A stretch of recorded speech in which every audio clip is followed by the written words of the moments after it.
જય શ્રી કૃષ્ણ। આજે હું તમને મરચાના ભજીયા બનાવવાની રીત શીખવાડું છું। જેના માટે જોઈશે આ ગોલર મરચાં, બટાકા જે બાફીને રાખ્યા છે, મીઠું, લાલ મરચું, હળદર, ધાણા જીરું, આંબોળિયાનો ભૂકો, ગરમ મસાલો, ખાંડ, ચાટ મસાલા, સંચળ, આદુ, લીલા મરચાં, પિંચ ઓફ સોડા, ચણાનો લોટ, કોથમીર અને હિંગ। તો ચલો આપણે મરચાંનું ભજીયા બનાવવાનું શરૂ કરીશું।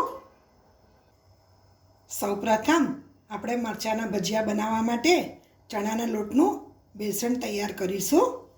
એના માટે 1 કપ ચણાનો લોટ લીધો છે। એમાં આપણે સ્વાદ અનુસાર મીઠું નાખીશું। લગભગ 1/2 ચમચી મેં મીઠું નાખ્યું છે। અડધી ચમચી હળદર નાખીશું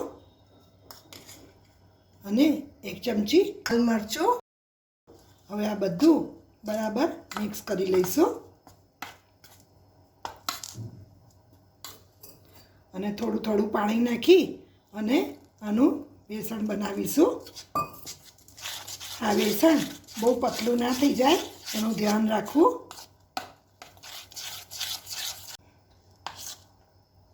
જો આ બેસન તૈયાર થઈ ગયું છે। પહેલાંથી બહુ પતલું ના કરવું, પછી આપણે સોડા નાખીશું, એની ઉપર થોડું પાણી નાખીશું એટલે થોડું પતલું થઈ જશે। હવે એને ઢાંકી અને સાઈડમાં આપણે મૂકી દઈશું। હવે એક બીજા બાઉલમાં આપણે જે બટાકા બાફીને રાખેલા એને મીડિયમ છીણીથી આપણે છીણી નાખીશું।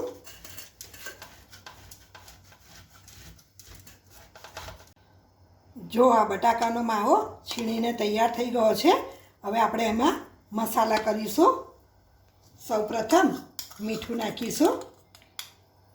લગભગ અડધી નાની ચમચી મીઠું નાખ્યું છે। થોડીક હળદર નાખીશું।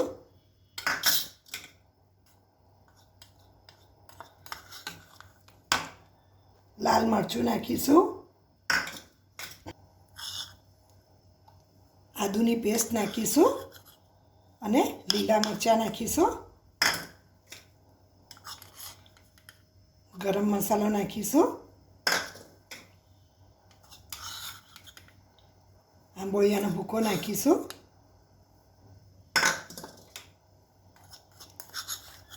ધાણા જીરું પાવડર નાખીશું। હર એમએસ આમાં થોડું મીઠું ઓછું નાખવું, કારણ કે સંચળનો ભૂકો નાખવાનો હોય છે।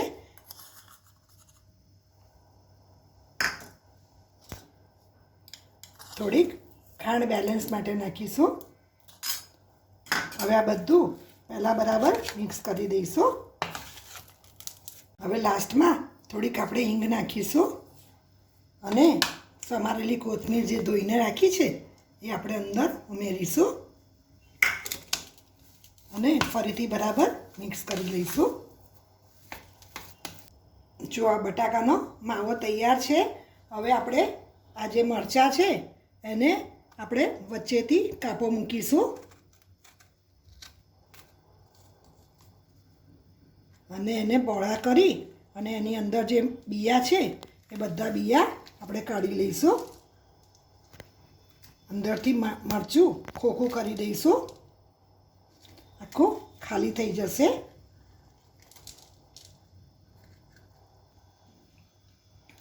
આવી રીતને બીજા મરચાં પણ આપણે બિયા કાઢીને તૈયાર કરીશું। જો હવે આ મરચાંના બિયા કાઢી અને આપણે એમાં બટાકાનો માવો ભરીશું।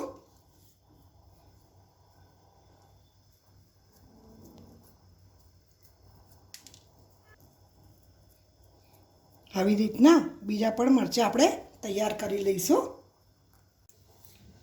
જો આ બધા મરચાં ભરાઈને તૈયાર થઈ ગયા છે।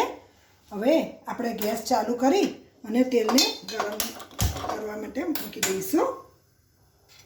તેલ ગરમ થાય ત્યાં સુધી આ જે બેસણ બનાવ્યું હતું એમાં આપણે ચપટી સોડા નાખીશું અને એને બરાબર મિક્સ કરી દઈશું। તેલ ગરમ થઈ ગયું છે. હવે એનો ધીમો તાપ કરી અને આપણે આ જે બેસન બનાવ્યું હતું એમાં મરચાં બરાબર રગદોળી અને આપણે એના ભજીયા ઉતારીશું.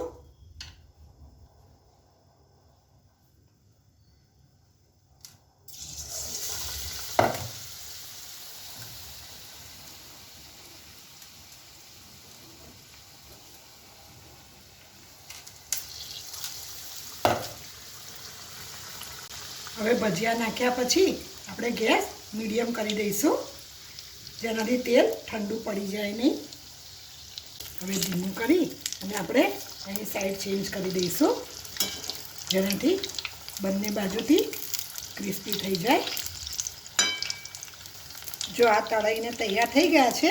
હવે આપણે ધીમો તાપ કરી અને એને એક ડીશમાં કાઢી લઈશું. એવી જ રીતે બાકીના ભજીયા પણ આપણે ઉતારી દઈશું.